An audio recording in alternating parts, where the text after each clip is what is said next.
So now back to section 5.2. We're going to learn all about polynomials, and then we'll start to see how you can take two polynomials and add them together, or take two polynomials and subtract one from another. Here's an example of a polynomial. One of the things we'll want to know about polynomials is what terms they include. Anytime you come to a plus or a minus, you're beginning a new term.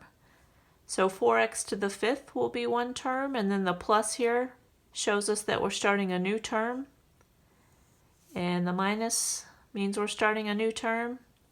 Anytime you come to a plus or a minus, you're starting a new term.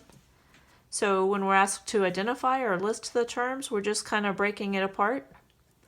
That 4x to the fifth would be the first one, and that positive 12x cubed would be the second one. Negative x squared would be the third one, so that minus sign attaches to it and makes it a negative. Negative 3x would be the next one, and finally negative 7. So it looks like this one has 5 terms in all.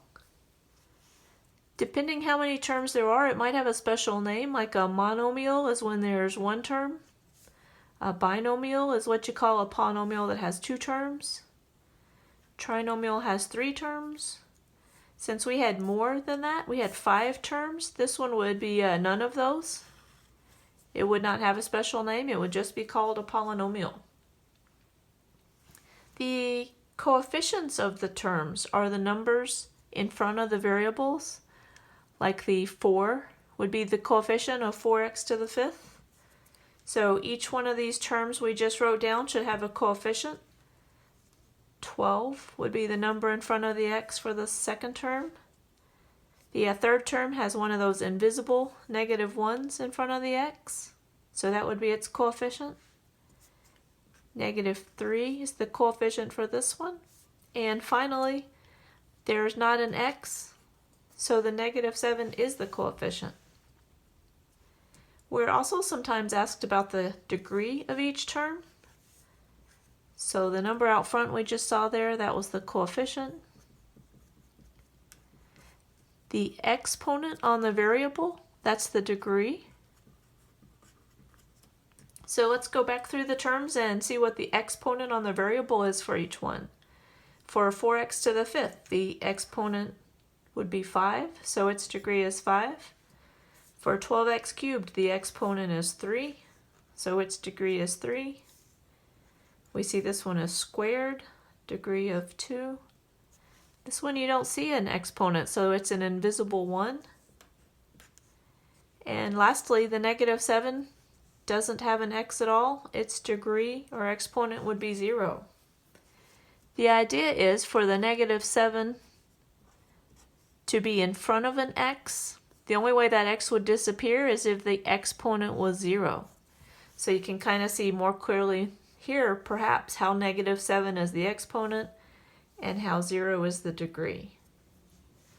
Out of all of those degrees of the terms, the highest one is going to be the degree for the whole polynomial.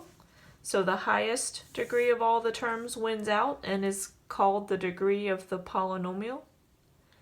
And then lastly, sometimes we're talking about the polynomial being in descending order. Descending means highest to lowest. And it's the degree, the exponent on the variable, that we want to be highest to lowest. Let's see, the degrees this time started 5 and then went right down 3, 2, 1, 0. So the answer here would be yes. This polynomial is in descending order. There's a couple more polynomials on the next few pages, and we have all the same kinds of questions below each one. So this would be a great time to pause the video, check out example number 1, and see if you could fill in the blanks, finding all those same components. You might find that you don't need all of the blanks depending how long the polynomial is. Push pause and see how you do with example 1. So every time I come to a plus or a minus, that makes a new term. 7a squared is the first term.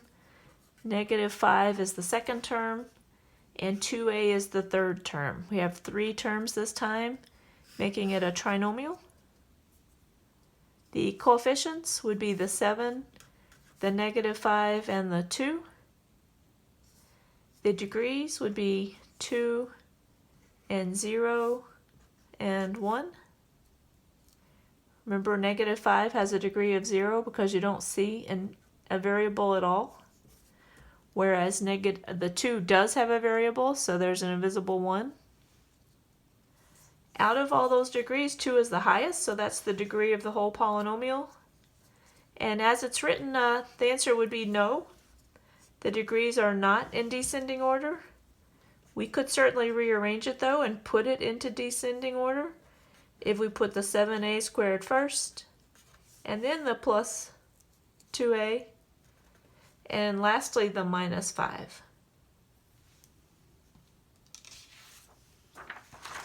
On the next page, example 2, there's another polynomial.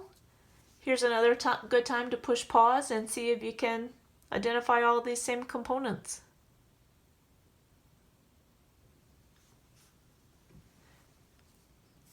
Looks like this time our polynomial only has 2 terms. The x squared would be the first one and the -25 would be the second one. 2 terms makes it a binomial. The coefficients would be the invisible the invisible 1 here and the -25. The degree or exponents would be the 2 for the first term and 0 since there's no variable at all with the -25. Out of those 2, the higher would be the 2, and it is already in descending order.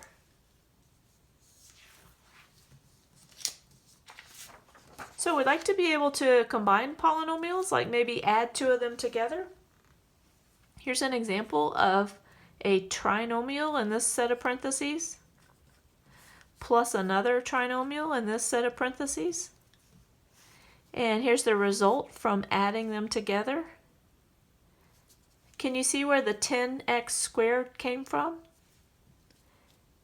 All we're really doing is combining the like terms. These were both x squareds. 3 and 7 adds up to 10. The -20x came from combining these like terms. -5 and -15 makes -20. And then lastly, the +8 came from adding the 10 and the -2. So adding polynomials really just comes down to combining the like terms. It's an idea we've been using all along, just a new context, a new place that we see it come up. Here's a great time to pause the video and see what you get when you add these polynomials together.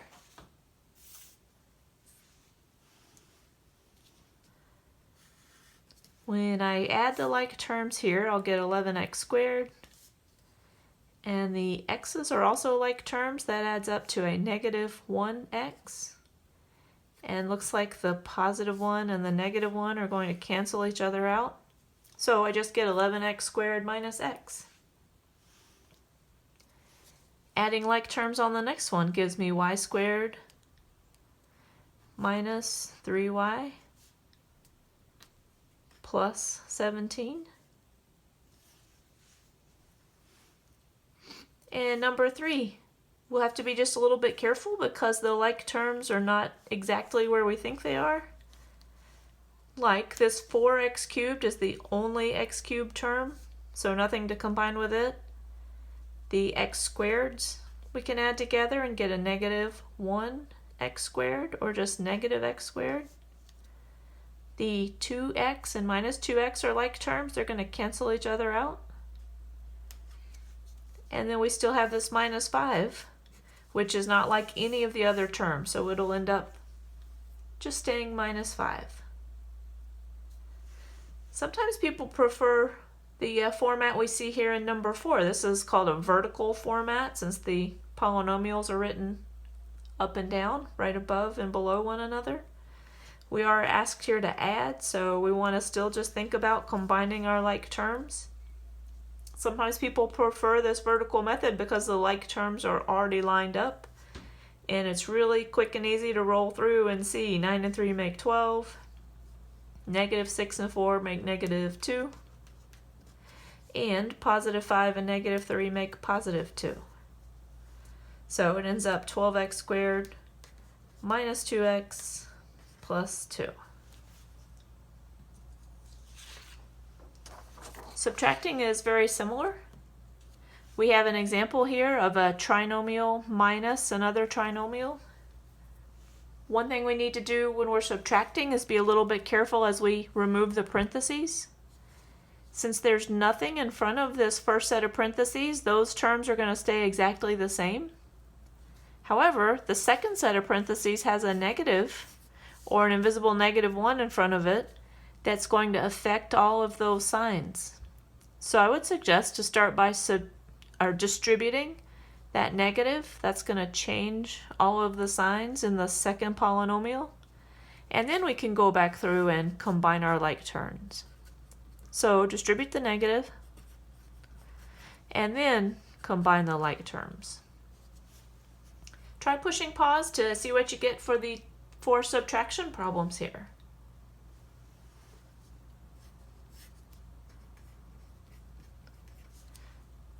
So distributing the negative is going to turn that 2x into a negative 2x and turn that negative 11 into a positive.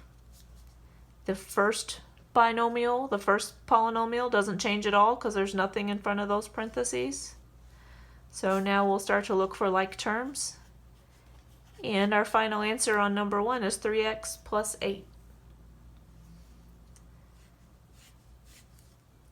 Distributing the minus through the second polynomial changes all of those signs.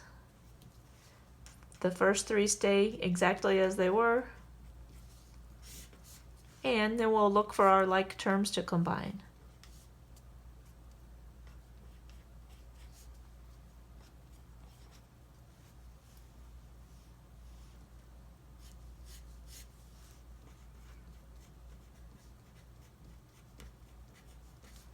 So negative times a negative makes a positive. Negative times a positive makes a negative. Negative times a positive makes a negative.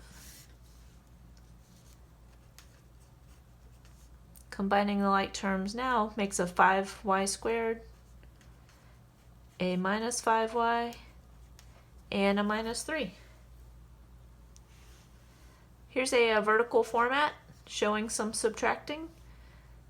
So what we're talking about is that minus being distributed or changing all of the signs in the second polynomial.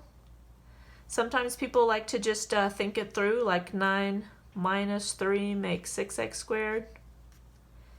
Negative 6 minus 4 makes negative 10x. And 5 minus negative 3 makes a double negative, so 5 plus 3 is plus 8. Other people like to think about distributing that negative and changing that 3 to a negative, changing that 4 to a negative, changing that 3 to a positive, and then combining the like terms. 9 plus negative 3 makes 6. Negative 6 plus negative 4 makes negative 10. 5 plus 3 makes 8.